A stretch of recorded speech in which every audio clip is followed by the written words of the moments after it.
You're listening to the Sex and Psychology Podcast, the sex ed you never got in school and won't get anywhere else. I am your host, Dr. Justin Miller. I am a social psychologist and research fellow at the Kinsey Institute and author of the book, Tell Me What You Want, The Science of Sexual Desire and How It Can Help You Improve Your Sex Life. For most people, their sex lives are largely invisible to the rest of the world. We might share a funny dating story with friends or mention a relationship challenge in passing, but the most intimate details of our desires, insecurities, fantasies, and experiences usually remain private. As a result, many of us end up wondering whether our own experiences are normal. But what if we could peek behind the curtain and see what's really happening in people's bedrooms and relationships? For years, journalist Alyssa has been collecting exactly those kinds of stories through her Sex Diaries column at New York Magazine. Week after week, strangers have trusted her with some of the most intimate details of their lives, creating an extraordinary archive of modern love, sex, dating, and relationships. Those stories have now been collected into a new book that offers an honest, funny, vulnerable, and deeply human look at intimacy. In this episode, we're diving into what Alyssa has learned from a decade of collecting people's sex diaries. We'll explore what it's like to collect people's most intimate stories, why people are often willing to reveal secrets that they've never told anyone else to a complete stranger, and what years of listening to these deeply personal accounts has taught Alyssa about sex and relationships. This is going to be another fascinating conversation that you won't want to miss. Stick around, and we're going to jump in right after the break. If you love the science of sex as much as I do, consider becoming a friend of the Kinsey Institute at Indiana University. The Kinsey Institute is the world's premier research organization on sex and relationships, and you can help them continue the legacy of Dr. Alfred Kinsey, whose pioneering research changed everything we think we know about sex. Visit kinseyinstitute.org to make an impact. Your donations can help support ongoing research projects on critical topics. You can also show your support by following Kinsey Institute on Facebook, Twitter, and Instagram. Thank you for supporting sex science. Hi, Alyssa, and welcome to the show. Thank you so much for having me. I've really been looking forward to talking to you. Well, it's a pleasure to have you here. So you've been collecting people's intimate stories for years through the Sex Diaries column at New York Magazine, and now you've published a collection of never-before-read diaries in the form of a book. So I'm curious, how did you become a curator of people's most intimate stories? Well, there's two ways to answer that. I've always been that girl who was passing notes about crushes and hookups and, who will lose their virginity this summer. I mean, I was born that way. I'm a daughter of soap operas and girl talk, many, many aunts and women around my family. It's very natural for me to talk about love, sex, dating, and everything in between. But then professionally, I've always been a writer, and I have written for everyone, and I've written books. And about 11 years ago, New York Magazine, one of the magazines that I often freelanced for, and I mostly did food writing for them, but they heard that I was about to become a single mom by choice, which was true. And they called me and they said, "We imagine you need some dependable income right now." This story actually makes me really emotional. It's one of the harder things to talk about because it was such a life-changing thing and such an act of generosity on their part. So they offered me the Sex Diaries column. And they said it's every week, dependable income, good money for a writer, and you can take it as far as you want to. And 11 years later, it's pretty much my first baby. Now I have two others. And we're still going strong, stronger than ever, actually. I love that story. Sex changed your life. And it's really wild because the irony is I've only had the Sex Diaries column as a mother, and I've only been a mother with the Sex Diaries column. And while I've always been very sexually uninhibited and I was sex positive before I ever knew the word, the fact that I took over this column, right? I don't want to say when my own desexualization began, but when it all changed for me. My entire relationship with sex changed after having kids. And it's kind of tragic in some ways because it's like, oh my God, the old me, what I would have done with this column. But it's also like, well, maybe I needed to be this grounded, more responsible version of myself to be so good at it. Thanks for sharing that. So we know that people struggle a lot when it comes to talking about sex, even with the people that they're actually having sex with. So when the idea for this column was first proposed, did you think that people would actually be willing to share the details of their sex lives with a total stranger? And how did you even find people to do this? I knew it would be hard. I didn't realize it would be this hard. There's a few things. Number one, it's super anonymous. So I always knew I had a few things working for me. Not only is it anonymous, but I can change details. So depending on your level of trust in me, you can do a diary with me and I'll call you Tina from Staten Island. I mean, I want, I'll be I Tina want from my, Staten Island. yeah, you could have some fun with that. I want my diarist to feel really safe and comfortable with me. So there's the anonymity that helps. But for me, it's not as hard finding people to talk about sex because I find that everybody loves talking about sex. Some people will only go so far, but I'm sure you're the same. I walk into a party and sometimes I don't want anyone to know what I do because forget it, right? Like it's all anyone's going to want to talk to me about. It's more finding people who are willing to put in the time. It's 7 days of your sex life. There's no compensation. You have to trust the world who will be judging you and the weight of the commenters. It's more of like a heavy lift in terms of finding someone who's willing to take that on. And so it's 100% the hardest part of my job is finding people, scouting people, and then basically begging them to do the column. Yeah. But once they're in, once they say, yes, you've got my attention, I find that people really love to go there. And it's always the unexpected ones that actually have the good stories. Yeah. In my own experience, once people find out what I do and they start talking about sex, then you can't get them to shut up about it, right? Because it just sort of opens the floodgate because finally here's this safe person that I can talk to about sex. And maybe they don't feel like they have anybody else in their life that can really serve that role for them. Exactly. Just before we started this podcast, I got a voice note from a very well-known person, basically a celebrity who I don't even know how they had my number. We met maybe 20 years ago at a party and they texted me a voice note she's a female, she's single, and she wanted to know if I knew how she could get whatever the modern day version of an escort is. She said, I'm super horny. I don't want a man. I don't want a relationship. There's only so much I can do with my vibrators. And I'm thinking to myself, I'm scrolling my phone to see pictures of my daughter at camp. I'm listening to this voice note from the celebrity asking if I know how she can get a male sex worker. And I'm like, what is my life? What? No. And so I love talking to people like you. It's like, what is our lives? Never a dull moment. So, I've studied the sexual fantasies of adults for many, many years, and I've always been struck by how willing people are to reveal things to me that they've never told anyone else in their life about before, including the people that they're having sex with. And it sounds like you've had pretty similar experiences. People seem to trust you with their most intimate secrets, even though they don't personally know you. So, why do you think people are so willing to open up when things are anonymous? Do you think that that says something deeper about sexual shame? Is it that people just want to be heard? Like, what do you think is going on there in terms of why the floodgates just sort of open when they have this opportunity to sort of anonymously talk about their sex life for the first time? The first thing that comes to mind is I think it's Esther Perel who says, we are our stories. Mm-hmm. And I think there's something really validating in releasing your story or rereading it and proving to yourself that you have a cool life, you have a sweet life, or you have a hot life or whatever. I think there's something in that. As far as the anonymity, I think we don't know who to talk to about these things. People lie to their therapists about their sex lives. Mm-hmm. There's very few people to turn to, especially when things aren't great. That's one thing about the column that is a blessing and a curse. I find that people who are experiencing really heightened sex life or having the best sex of their lives or they're on some kind of bender love talking about sex. They want to write a diary. They're like, you have to hear, I fucked 4 men last week and it was all consensual and it was all insane and one was better than the next. Those are the people that want to write a diary. Great.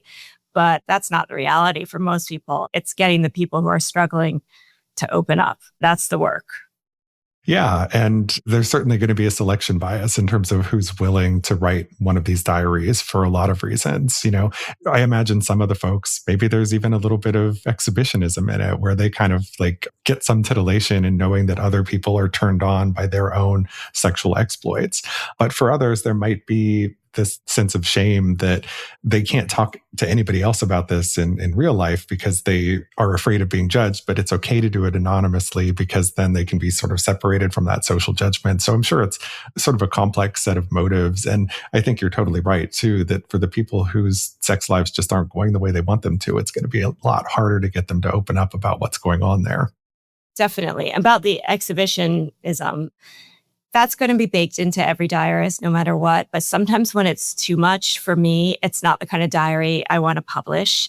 There's been a handful of diarists, not many, who have come back to me and said, you promise you'll leave this line in about when the stranger said my ass looked great, right? Or you promise you'll leave this line in about, how his penis was the best I've ever seen. And I start to piece it together and I'm like, oh, you're writing this for a guy. Like you're writing this because you can't wait to send it to the guy who you like so that he thinks you're desirable by other people or whatever it is. I get it. I've been there, but I don't like publishing those diaries because they're not authentic. And I know that word is overused, but I need them to be authentic. Yeah, I totally get that. So the diaries that you publish feel incredibly intimate. It's almost like we're living through the events alongside the person. But do people actually hand you perfectly written sex diaries, or do they have to be edited to kind of pull out a cohesive narrative? Like, what's the process of getting one of these diaries ready for publication? They are not perfect when they come to me, or should they be? These aren't professional writers. I am. So yeah, I sort of am like a AI, like they send some version of a diary to me. Some are really unpublishable and some are pretty perfect. And I process the diary and there's so many different ways to go about it. Typically, I'll go back to them and I'll clean it up. It's not their job to do the grammar and the structure. I'll do all that up. But I'll say to them, you mentioned here that this is a pattern of yours. Tell us a little bit. I just have to excavate a little bit. And then also just some basics like, wait, you're going out every night of the week to the best spots in New York. How are you paying for this? Like, your apartment sounds insane. Like, how do you afford that? I like the mundane details so that we understand someone's full picture. Again, it's so easy to read these diaries and be like, oh my God, everybody's life is so much better than mine. But if you have a little bit of context, it's helpful to understand. We want the diaries to feel grounded too, and not like fantasy or erotica. It is like I had to walk my dog and wait in line at Trader Joe's, and then I came home and got ready for the sex party, So somebody will send me a version of their diary. I'll work with them on making it a little bit deeper, a little bit more complete. And then I always say, are you sure you changed? Go through it one more time. Once it's up, it cannot come down. I've tried it. The powers that be will not take these things down. So go through it. Some people don't realize that when you publish something, it's out there for the rest of your life. Yep. Make sure you're totally cool with that. If there's anything that makes you feel a little bit uncomfortable, let's scrap it. It's not worth it. In terms of a narrative, some of them feel like mini movies, and that's great. Like a real snapshot of someone's life filmed by Sofia Coppola or something. Like some of them feel that way. Some of them are just very boring, day in the life of, and those are good too. I think the only thing they all have in common is that they're filtered through me. So there's a little bit of my own spirit in all of them and my own voice. We try to avoid anything that's too dark or too morose or too fucked up, honestly, because it's not the tone of the diary, but also I don't want to ever play with someone who feels unstable. No byline is worth that. So those are the only times we might pass on a diarist. But other than that, I'll take anyone. I got a Tuesday night deadline every week of the year. So your goal here is not to take people's stories and embellish them or make them like the sexiest version or whatever. It's really to work with them to draw out the most compelling narrative based on getting additional contextual information and then, working with them to make sure that it's authentic and that they're very comfortable with it. Because when you're putting something out there like this, you also want to make sure that you've stripped it of any potential identifying information so that these people can remain strictly anonymous. Yeah, definitely. And some of them are like, I don't care. They say they don't care, but One day they will have an accountant who Googles them or a kindergarten teacher. And it's great to live that way and to be totally comfortable with it. But I'd rather them stay anonymous fully. Yeah. And also I tell them, also don't tell people that this is publishing on Friday night. Like, don't, because you don't know how, I like it to be a very personal experience. I like diarists to do it for themselves and for no one else.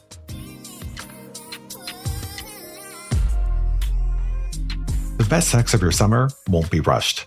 We spend so much of our lives trying to squeeze everything into an already packed schedule, and sometimes our intimate lives end up feeling the same way. We rush through foreplay, focus on the finish line, and forget that pleasure is often found in slowing down. That's one of the things I really like about Beducated. They offer more than 150 expert-led courses on everything from communication and desire to techniques for building deeper intimacy. And since summer is all about slowing down a little, it's the perfect time to explore some of their courses, like slow sex, pillow play, or the date night playbook. One of the biggest takeaways I've had from studying sexuality is that anticipation and mindful attention can be just as important, if not more so, than technique.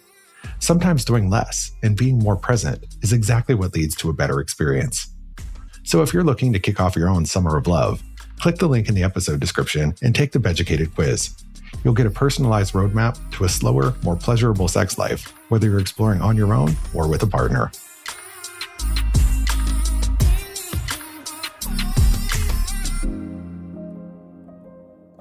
So in your years of collecting sex diaries, has it been the case that somebody agreed to do the diary, but then they didn't actually end up having sex? Like maybe they wanted to, but for whatever reason, it just didn't happen? Definitely. And I love that. I love a sex-free sex diary. We're sexual creatures, even when we're not having sex. So it's like, oh, you didn't have sex. Did you think about sex? Did you masturbate? Did you feel like you had absolutely no libido and your sex drive was dead? It's all interesting. It's all very relatable and accessible to all of us. So my editor used to pass on the diaries that were too graphic, where there was too much sex. So there's no one way. And I think it's important to show that diversity and variability in sexual experience, and not everybody is swinging from the chandeliers every Friday night having sex, And I think that's important because a lot of us engage in social comparison, and, we might read these stories and assume that that's what my sex life should look like, or what I should be doing, or what everybody else is doing, and then they feel inadequate. And so I think it's good for people to see that, hey, people have very different varied experiences with this, and there is no one right way for your sex life to look. Oh, completely. I mean, I live with that inner battle inside my own psyche constantly. Like, I have 2 young kids, no childcare, about 7 full-time jobs. I am not horny most of the time. And yet here is this career where I'm a sexpert, or like modern day Carrie Bradshaw or whatever. And I've turned into one of those, like, I have a headache, not tonight, baby women. And I hate that about myself a lot of the time. And I'm struggling with it. And I don't have a therapist. So I'm probably the first person on your podcast who doesn't get therapy. So Well, so I would imagine people probably have a lot of stereotypes about you as a sex columnist, because people have a lot of stereotypes about me as a sex educator and researcher, and they assume that I must be hypersexual and perpetually horny and having sex all the time. And it's like, even though I'm writing and talking about and researching sex all day long, that doesn't mean that I'm turned on by what I do. I sometimes say, this is my job, not my kink. Exactly. I don't know if you could do what we do and not, I like sex. I know that good sex is good for you. It's like the Mediterranean diet. It's just good for you. I know that to my core. I have a healthy relationship with sex. But yeah, we got a house upstate. I have a long-term partner, and we got a house upstate. And one of our neighbors, who I really love, and we've become friends, but one of the first things she said to us was, we Googled you. Will you two be putting red Adirondack chairs on your porch? And I was like, I had no idea what she was talking about. And I was like, haha, whatever. And I Googled it, or I found a Reddit thread, and it was like, if you're swingers, somewhere out there it said you put red chairs on your porch to signify the fact that you're swingers. And I was like, what get me out of here. Like, this town, these people are so sheltered. I can't believe they would think that. I don't belong here. But, they'd never met a sex writer before, so they didn't know. Yep. We're not swingers. We happen to actually be monogamous, which is so embarrassing, but we are. So after reading so many intimate stories, I imagine it's probably difficult to shock or surprise you at this point, but I'm sure there have been moments along the way that maybe completely changed the way that you think about sex or relationships. And so I was wondering if you could share a story or two that kind of gave you a new perspective on sex or maybe just made you think differently. Yeah. When I started this column, it's like I didn't have a lot to unlearn, but I had a lot to learn, if that makes sense. Yep. And in doing this book, I'm not saying it to plug the book. It doesn't matter. But writing about poly couples and E&M couples, I learned a lot. I mean, I knew how it worked, and I knew that these were my people in many ways, but I learned a lot of language. I learned about compersion. I never knew that word. And I love that word so much. I love the concept of compersion so much. One of the diaries in there, I think it's my favorite one. No, they're all my favorites. One of the great ones in there is a woman who is in a heterosexual couple, and they have a pet fetish, a kink, where she often will get on all fours and moo like a cow or bark like a dog, eat from a bowl, pretend she's eating grass on the ground. They're so great, this couple. They're so wonderful. I want to be her best friend. They're so in love. They're very, quote unquote, normal, like the way that their jobs are normal, their apartments, it's like, and I never heard of that kink before in a non-joking or mocking way. Maybe there's like, my friend dated some German CEO who liked to be walked around on a leash. I remember that story. But these were people that literally could, are my neighbors or sitting next to me on the subway. And that one really opened my eyes to my own biases and my own judgments. I would have thought that a couple like that was inherently really inaccessible to someone like me. And turns out they set some relationship goals for me because it really works for them. It's strange. It's different. It really works for them. They're really in love. He really gets off on it and she gets off on him getting off. It's just different.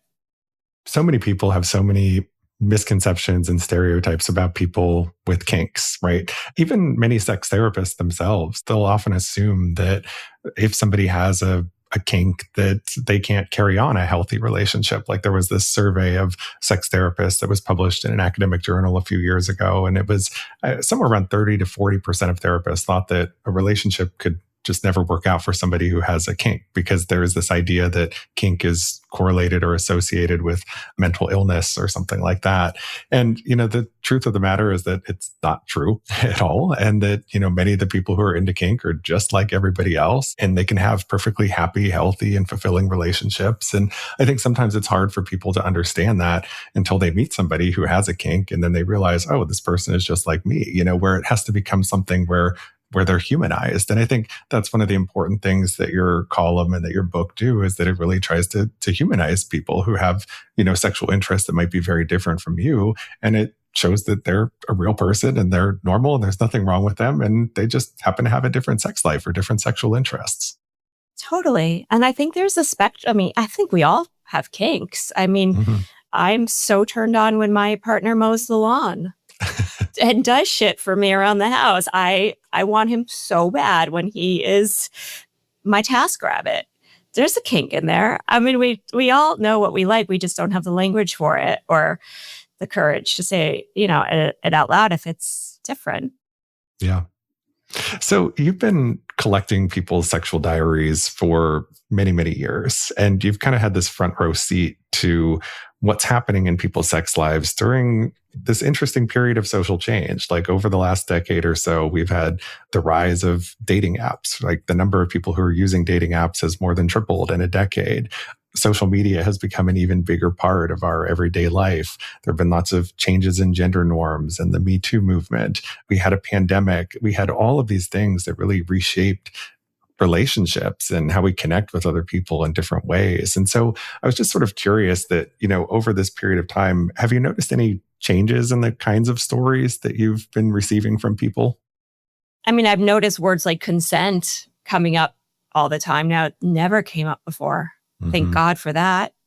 I've definitely noticed everyone seems to be gender fluid or sexually fluid, or at least, even if they're monogamous because they want to be. I mean, not everyone. Again, there's like this self-selection of diarists because they're people who read New York Magazine.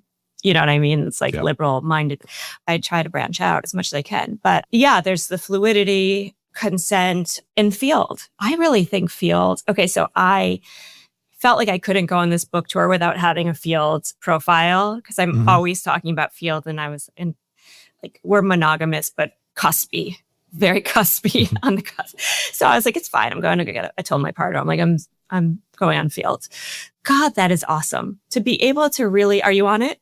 I do a lot of work with Field, so okay. I'm very, very familiar with the app. Okay, let's leave it at that.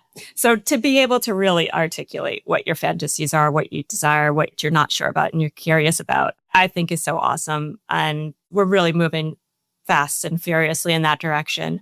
A lot has changed in the post-Me Too, post-COVID world. And I hope it's for the better. I know there's reports. Sometimes, the whole thing where people aren't having sex and everyone's talking too much and fucking too little. Perhaps, but I think it will all even out nicely in the end. I hope. Yeah, I mean, actually, now that I think about it, your column is sort of an interesting juxtaposition to a lot of the narrative that we hear in the media about the so-called sex recession and how, yes, you do see those headlines all the time about how people aren't fucking anymore. But, if we consult your column, plenty of people still are, right? And so we do have certainly like a growing number of people, and we see this in our data, a growing number of people who have never had sex at all or are having sex very infrequently. But we also have people who are having the most and best sex that they've ever had before. And I think it's just sort of a very, we're very bifurcated when it comes to our sex lives where, you've got a lot of people who are at kind of both of the extremes. And it seems like a sort of shrinking middle is kind of my take on it. That's a good point. The messy middle is what we all want more of. I know what you mean. I guess I sort of live in the messy middle. So to me, it's very much like the ethical sluts quote, like, take what you want and leave the rest. I feel like there's so many roads to go down if you're dating or looking for sex or in a sexual relationship. I think it's very healthy. I hate that it is like, oh, I have no sex. I'm vanilla. We have no sex. Birthdays and Christmas. Or in my world, it's a lot of like, fucking my husband is a chore. It's just one more thing on my to-do list. It's like I have that side of things. And then on the other are my diarists who are having play parties and being tied up and having several partners at once. And God bless all of them. But it would be nice to meet in the middle for those of us who are curious about all of it. Yeah. So after spending all of these years listening to people tell you their most intimate stories, what's the biggest lesson, the single biggest thing you've taken away from all of this? What has collecting all of these diaries taught you? It's taught me the value of emotional honesty, that until you are really true to yourself, nothing's going to work out. I mean, it's nothing's sustainable. Your joy or the euphoria you're experiencing or the relationship, you have to be truthful to yourself. It's very hard. And then once you can figure out what it is you want or desire or like, and find the bravery to say it out loud, there's so much joy ahead. I love that. And, I'd say something similar based on my work on sexual fantasies is that when we learn to embrace our fantasies and drop the shame associated with them, we can tap into these new forms of pleasure and excitement when we can finally share them with a partner and maybe even act on some of them. So I love that about the emotional honesty, coming to terms with yourself and uncovering new pleasure sources. So thank you so much for this amazing conversation, Alyssa. I'm really looking forward to discussing your new book, Sex Diaries, further with you in the next show and talking all about stories about ethical and consensual non-monogamy. Can you please tell my listeners where they can go to learn more about you and your work and get a copy of your new book? Sure. Well, they can follow me on Instagram. It's at Alyssa Shalaski. Kind of a mouthful, but you'll find me. And then the book is called Sex Diaries. It's based on my popular New York Magazine column called Sex Diaries. Google Sex Diaries and you'll get it all. Great. And I'll be sure to include links to all of that in the show notes. Thank you again so much for your time. I really appreciate having you here. Thank you.